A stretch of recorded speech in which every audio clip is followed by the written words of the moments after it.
invite Honorable Tan Jane Bronson, Deputy Minister for Budget and Planning at the Ministry of Finance and Development Planning, to give us our welcome and introductory remarks.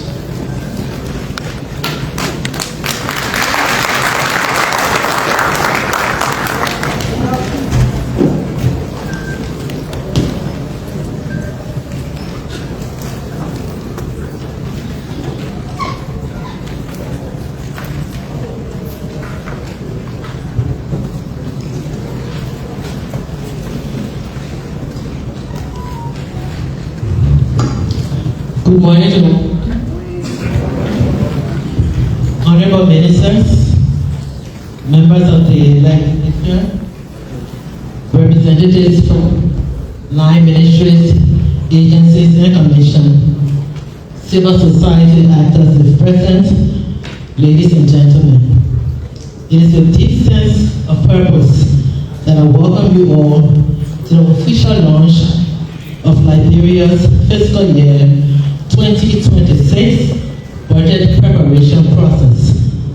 Today marks not just the beginning of a technical exercise, but a defining moment in our collective effort to translate our national vision through the diverse agenda for inclusive development into tangible, resource and results-driven action. Thus, as custodians of our nation's resources, it is our solemn duty to ensure that every dollar in a public budget is allocated efficiently, transparently, but also in alignment with the aspirations of the people of Liberia. The preparation of the fiscal year 2026 budget will be within the context of ongoing reforms, fiscal consolidation, and the need to respond to long-standing development challenges and emerging risks such as climate change and global economic volatility. The REST agenda for inclusive development articulates the foundation for inclusive and sustainable growth with a focus on agriculture, roads, rule of law, education, sanitation, and tourism, reflecting our firm commitment to reduce poverty, promote equity, and enhance the quality of life for all Liberians. The FY 2026 national budget must therefore serve as a credible financing instrument to accelerate the delivery of these priorities.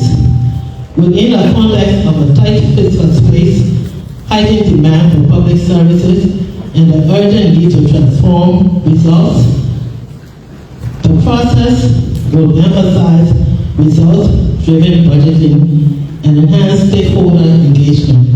As such, it is important that we place the strongest emphasis on baseline budgeting and medium-term planning to ensure that our allocations are grounded in the actual needs, but more specifically, that they are aligned with sector strategies.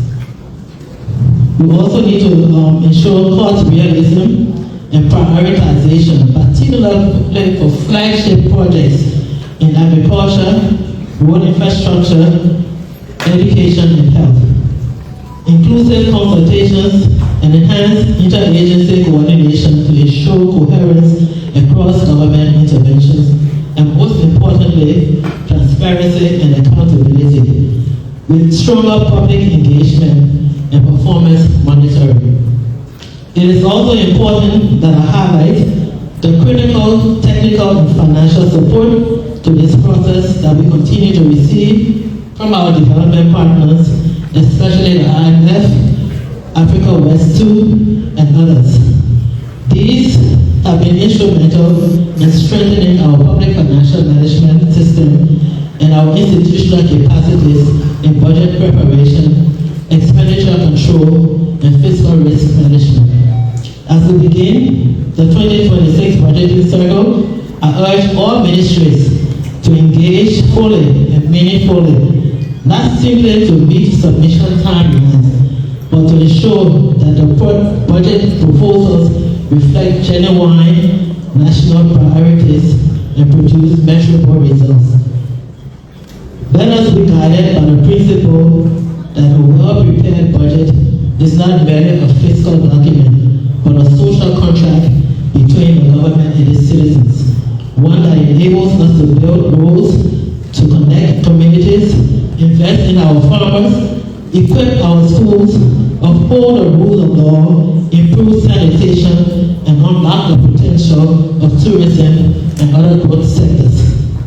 Thanks to all of you for the continued commitment and partnership as we seize yet another opportunity to work together transparently, responsibly, and ambitiously to prepare a budget that not only speaks to the aspirations of the Liberian people, but one that delivers on the promise of the rest agenda.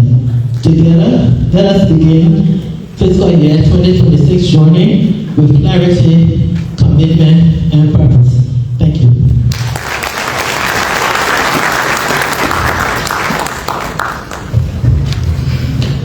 Thank you so very much, Honorable Tyler G. Bronson, Deputy Minister for Budget and Development Planning at the Ministry of Finance and Development Planning.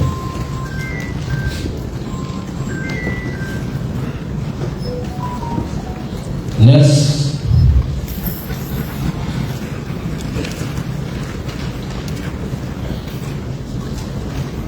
on our agenda is the Honorable Adol Glikia, representative of Niba County and of the House Ways, Means and Finance Committee. In fact, he is the chair. Thank you. To our platform guests and every one of you that have come to this occasion, I want to say good morning to all.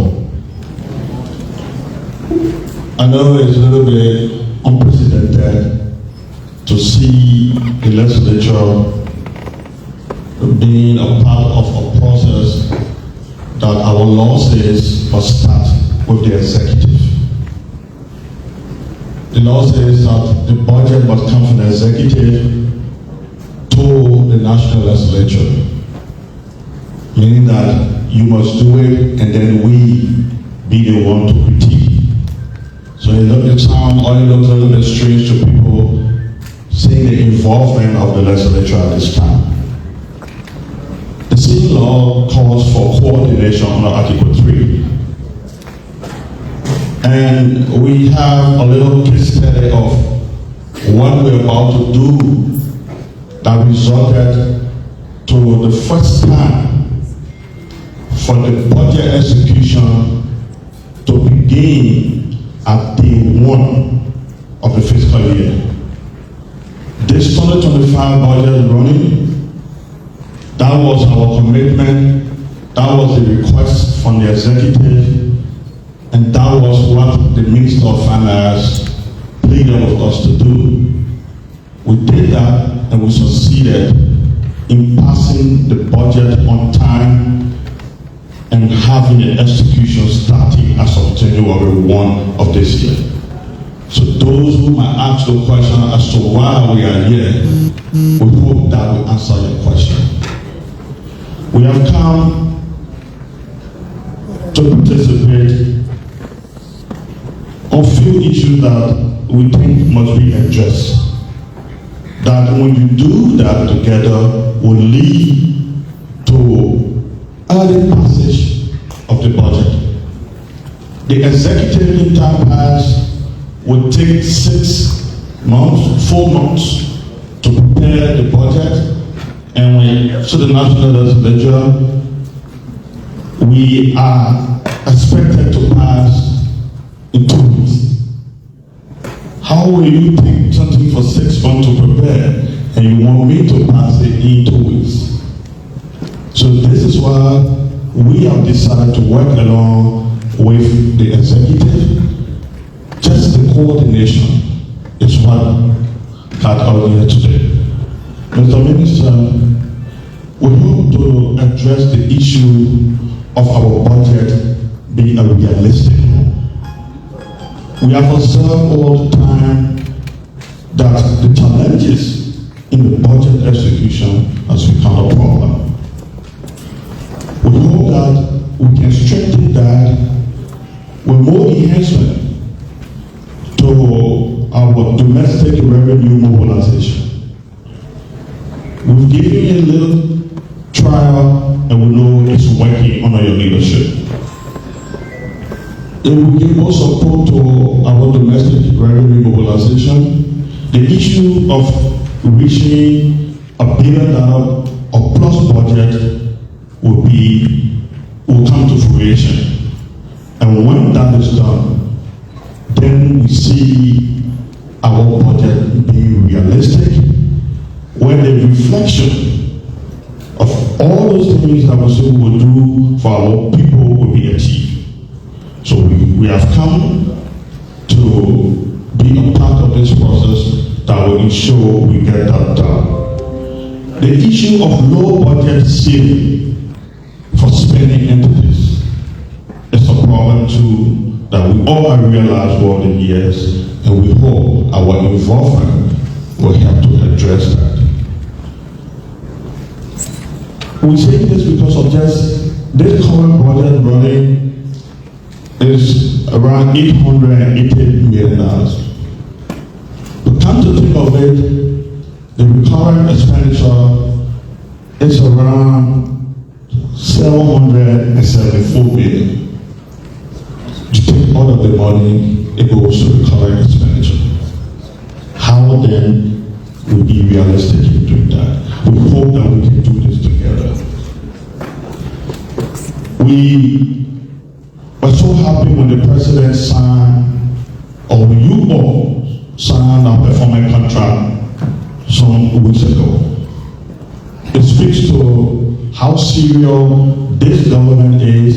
It speaks to how the legislature or every one of us want to see our country move to $1 billion plus budget, because every one of us got some commitment to see how we get to that. If we cannot, if we have to pass this budget for 2026 with the same figure, the same problems will exist. But if we can have more revenue, if we can be committed and sincere to ourselves as citizens of this country, we should be talking about $1 billion plus budget. Before I take my serious, Mr. Minister, the issue of revenue leakages is something that we have to address. I'm speaking about it because we will all not be in that room to be discussing. But as you have come, we hope through your bosses, the recommendations can be made. That's what the president wants to see. That's what we want to see as well. The issue of revenue leakages in this country, if we cannot address it, we will not be able to reach our goal with $1 billion plus budget. Let's do it together. We give you the support. The Speaker of the House of Representatives has said it over and over. Honorable Richard Nambekun is something that he has said. He has never made his words to us as a member of the committee, that please make sure work along with those responsible to address the issue of revenue leakages and raising more revenue for our country. We hope we do it together. God bless you.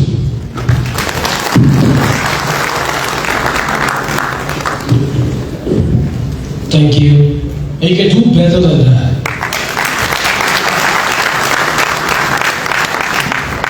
You know, as a news person, my ear was keen and open. And you're talking about revenue leakages. I know my colleagues here were going right the story from that angle. So here's some spending entities and deputies for administration, controllers, staff from across government. Ladies and gentlemen, it is my pleasing honor to invite to this podium my boss, the Finance and Development Planning Minister, Honorable Augustine Gafon.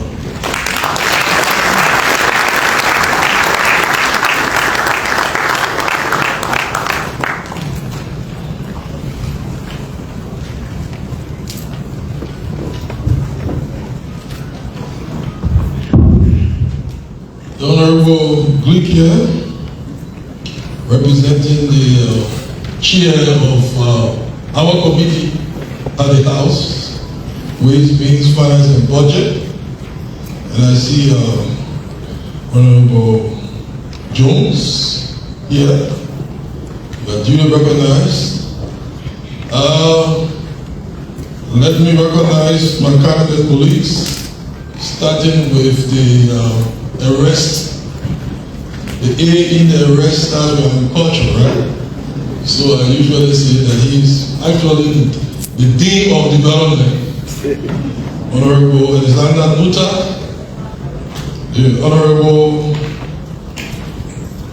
Minister of Labor, Honorable Kura, other ministers. Oh, sorry, I didn't see the Minister of Mines and Energy, Honorable Pei. Oh, okay, Honorable Kane. Is there other minister here? Okay.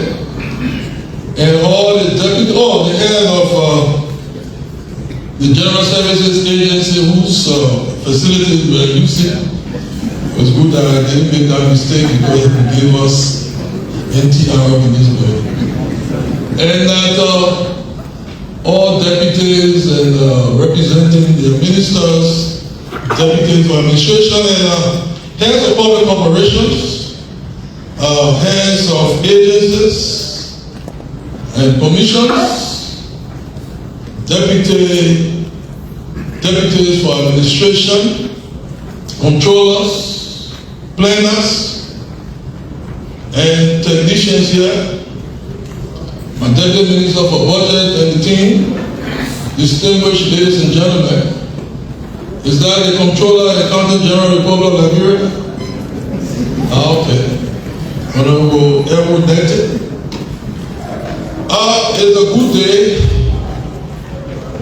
and let me say thanks first to the Ways and Means Committee for coming to join us. This is an evidence of coordination. We know everything empties at the legislature, but in the spirit of coordination, it's good for us to be operating in sync so that you know what is happening.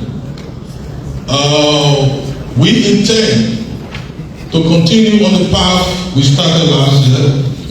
That is to ensure that the budget is passed before the start of the fiscal year.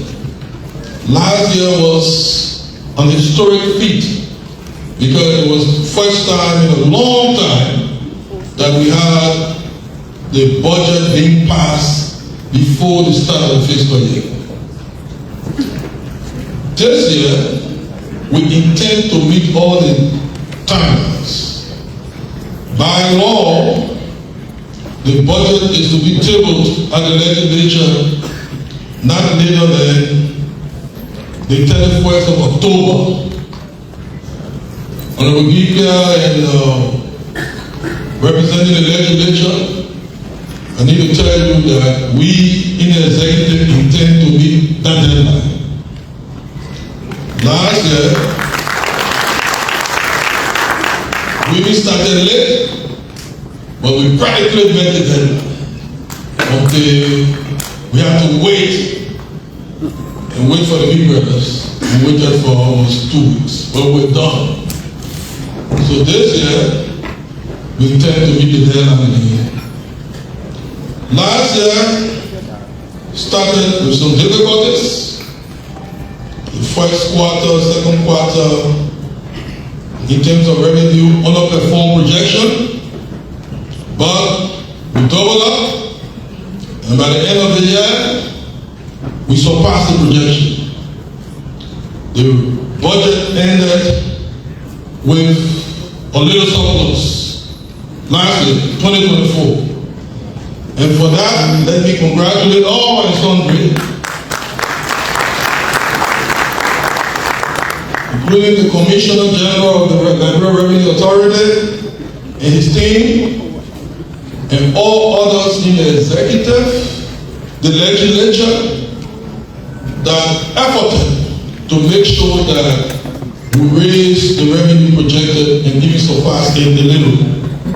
So last year, we had a budget surplus. And that last year too, in terms of domestic revenue, we raised nearly 700 million. I think it was about upwards of 698 something to that. That was the highest ever in domestic revenue raised in this country. So last year was the story. The budget last year was 38 million. This year is 880.7. And you talk about meeting the $1 billion target. I think we are knocking on heaven's door now.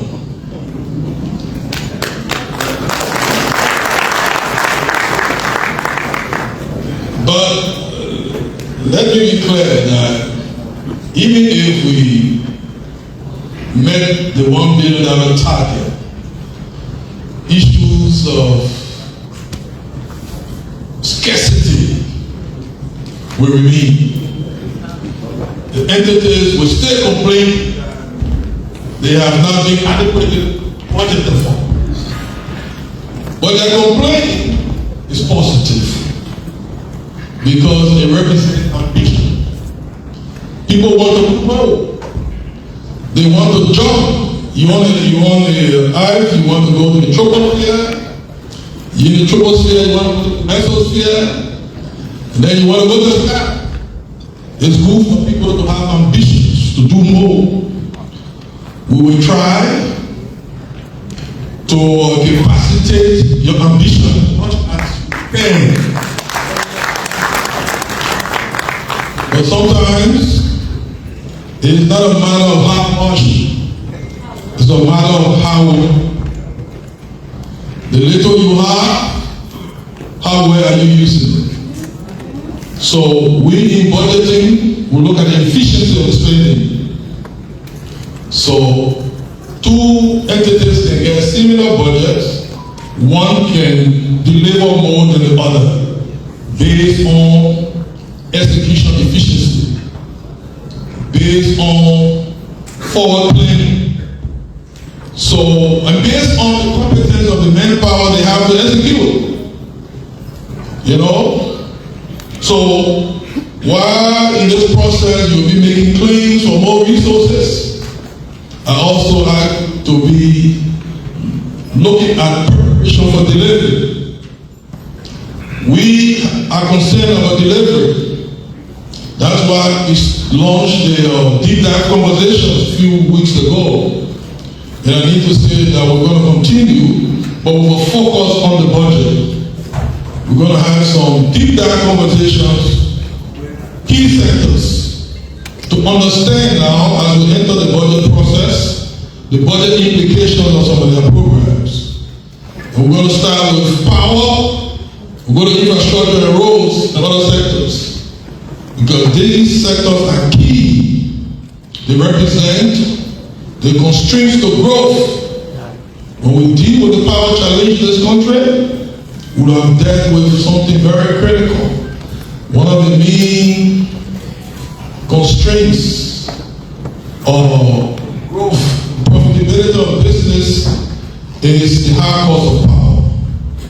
So you see all the president, Minister of Energy, and every one of us, we are working to actualize our ambition in Liberia's energy compact, to take energy access from the current 33% to not less than 75% in 5 years. I think we have the right personnel. NDC has a very energetic MD and others in the sector. It is our duty to help to capacitate them that they want to sprint we shouldn't be the reason why they quarrel. And so we'll be doing our part, not only with government resources, but mobilizing external financing so that we can meet our energy and ambition. The road sector, infrastructure, we are happy that the letter we gave, we've seen the outcome. The outcomes are on the road. We drive and see, the new bridge to a farm, to Singapore Bridge. We see what you're doing. We see what you're doing on the road from Ganta to Zwergu. Those that went to for the TrueLiberia, they brought testimonies of the good development of the road. Some expected to spend 2 nights, they came back in 1 day. So thanks to Mr. Davis and the team, and that the entire road agenda will be hugely supported.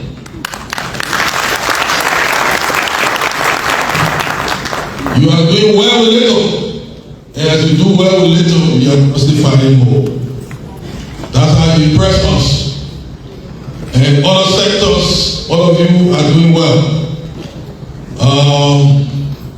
I cannot list all the achievements, but by and large, the government is delivering on the ambition of the people as encapsulated in the National Development Plan. And this year, as we go to next year, we will try. But we need to raise the revenue. We need to raise the revenue. Because if we don't raise the revenue, we cannot give what we don't have. So, we'll focus heavily to support the domestic resource mobilization strategy as agreed with the Liberia Revenue Authority. Revenue enhancement measures will be supported. We know we've had some challenges, but some entities here, not just on the expenditure side of the budget, there are entities here that meet us from 2 different angles. One side, they are on the expenditure side. The other side will look to them to finance the others.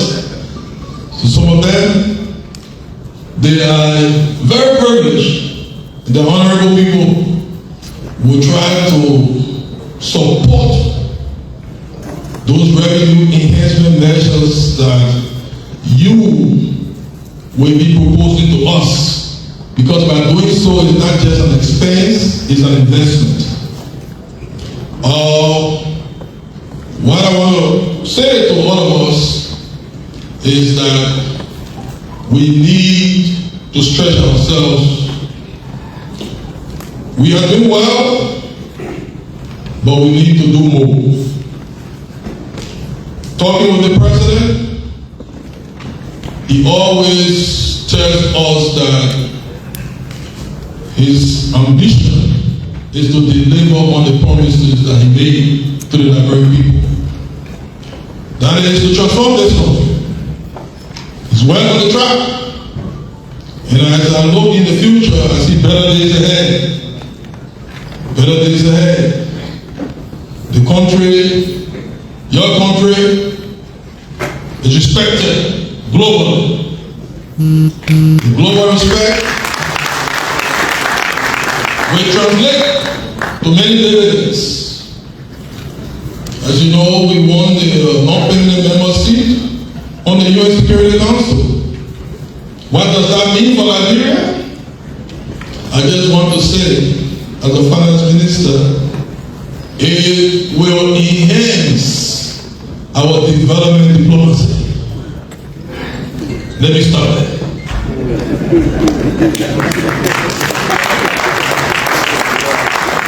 We're getting significant at level of ECOWAS. You know, we just earned the right ECOWAS Youth and Sports Development Center. That was in Burkina Faso. Liberia will now be the host. So it's going to bring jobs, it's going to bring foreign exchange, but it tells you that we are on the radar.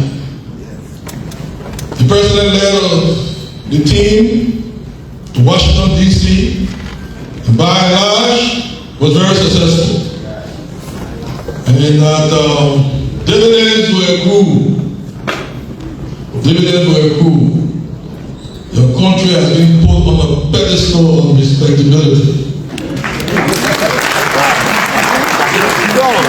And we'll keep the country there. Liberia is going to rate down for possible reasons. And all of you, heads of entities, will reap the dividends as you meet counterparts internationally. Yeah, sure.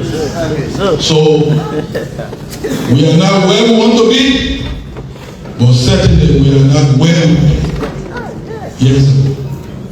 So let's continue to work. And we at the level of finance, we do our part. That's why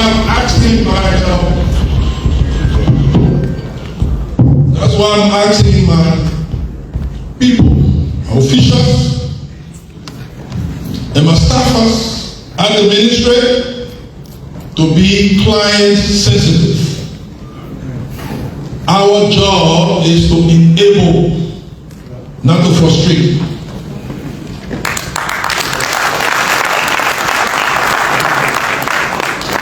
We know when we face turbulence, we need to adjust. We need to do some backtracking. We face some turbulence this year. I brought part of aid from one of our second largest donor, USAID. Out of 29 projects, 28 were canceled. In terms of dollars and cents, upwards of 300 million. People expected the sky to collapse. But we are moving. Because the president is a good pilot. Good pilot. The pilot doesn't say that there will be no turbulence. He says tighten your seatbelt. And good pilots reach destination despite the turbulence. That's why it's happening. And so, it's been a rough start, but as happened last year, based on efforts, we know that at the end of the day, we achieve our targets. Thanks to you, we at the Ministry of Finance, we cannot, as I said, frustrate.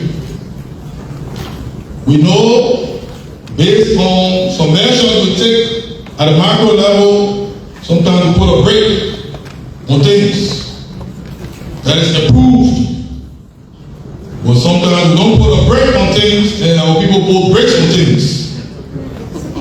So when we get information that you're enforcing your own brakes on approved brakes, we will act accordingly and we'll take decisive action.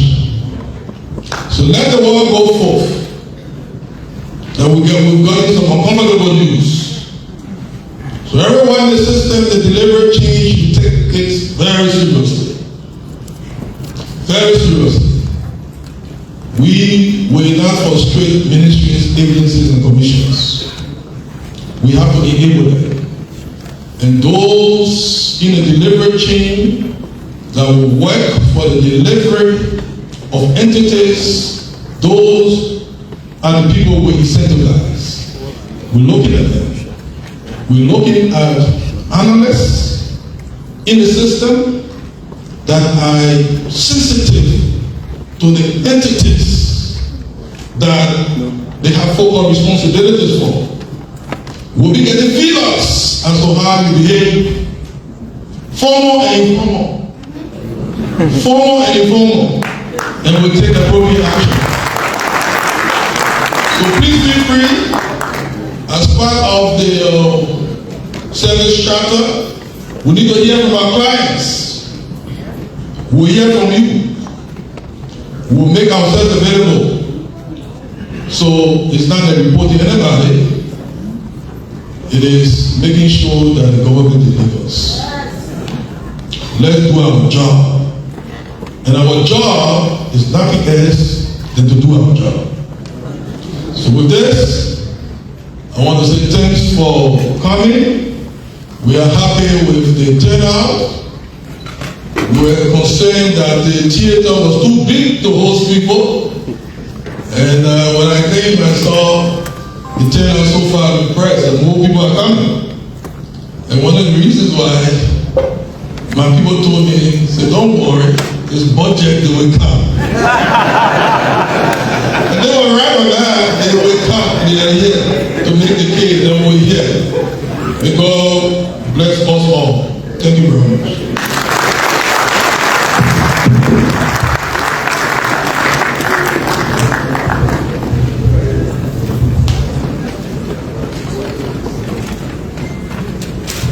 Thank you very much, Honorable Augustine Gafon, for that special remarks. And I like the icebreaker at the end. It is budget, the people will come.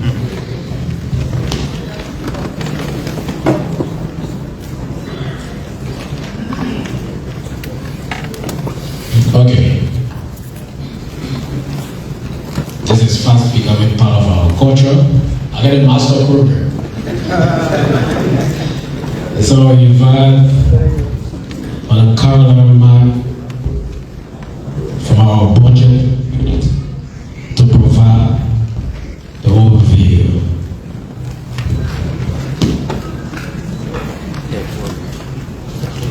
Thank you very much, distinguished platform guests, heads of entities, all of representatives of spending entities, media colleagues, distinguished ladies and gentlemen.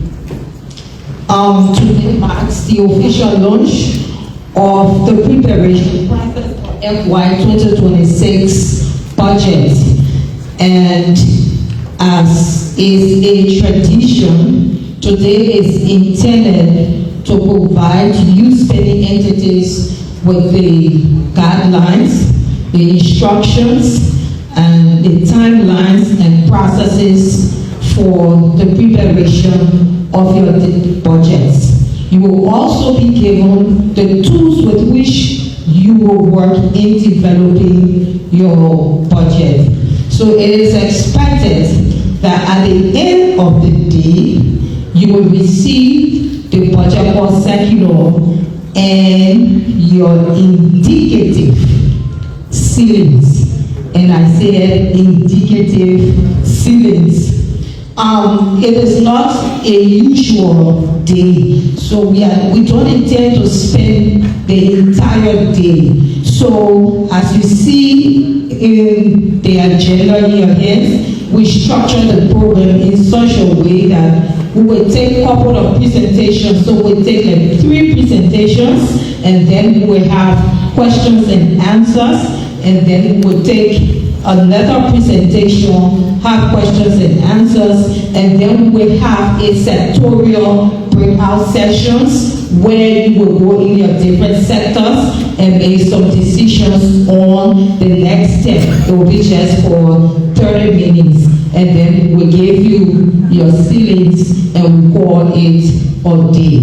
So we want it to be very interactive. When it's time for the breakout sessions, we will give the instructions on where the different sectors will be meeting. So that's the overview. We want to say thank you for coming, and we hope that we can have a very interactive and fruitful time here. Thank you. Thank you. On this note, my job here is coming to an end. My job here is coming to an end, and I'd like to call on the hard table.